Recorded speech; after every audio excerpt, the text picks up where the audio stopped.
Okay, so Joe Biden signed 30 executive orders into law, or excuse me, he signed 30 executive orders, and the point of doing that was to kind of combat the coronavirus pandemic. But there were some that stood out to me, and those are the ones that I'm going over. I already talked about how the World Health Organization, that he rejoined that. The second one that I want to talk about is his some of the things that he did for the pandemic. So he extended the existing nationwide moratorium on evictions and foreclosures, and he also extended the pause on student loan repayments and interest to the federal government until at least September 30th. In a pandemic where the government has forced, if businesses were up and running, if the government never said that people had to shut down businesses, and that people lose their jobs and lose their profit, what they used to pay their bills with, then I would be totally against it. But because the federal government did do that, kind of recommend that, and then state governments kind of followed suit and did that, I sympathize with the people who were kicked out of their homes and businesses were, shut down, and you had foreclosures and evictions out the wazoo, and it wasn't these people's fault. They would still probably be working if the government never had done that.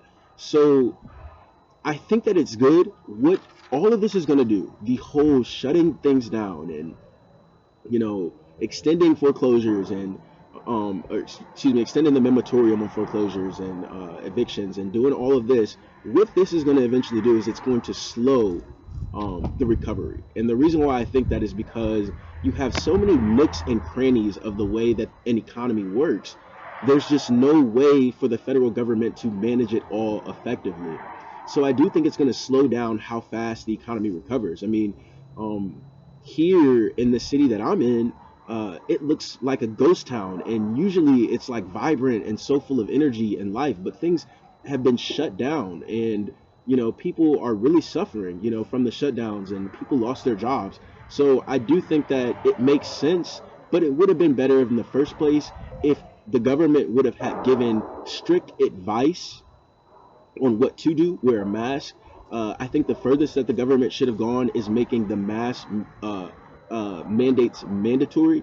But they closed down barbershops. Remember when it first started? Closed down barbershops, salons, bars, restaurants.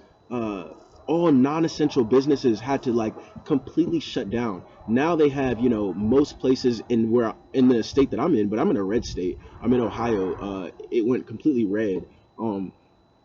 Uh, Most things are opened up, but there's still a curfew at 10 p.m. where there can be no liquor sales, and then everything has to close after 10 p.m. So, and I know it's worse. It's got to be even worse in blue states. So in New York and California, they're still like shut down completely. How are they? How are the people that are there that are being forced to do this? It's not like they chose to. What are they supposed to do?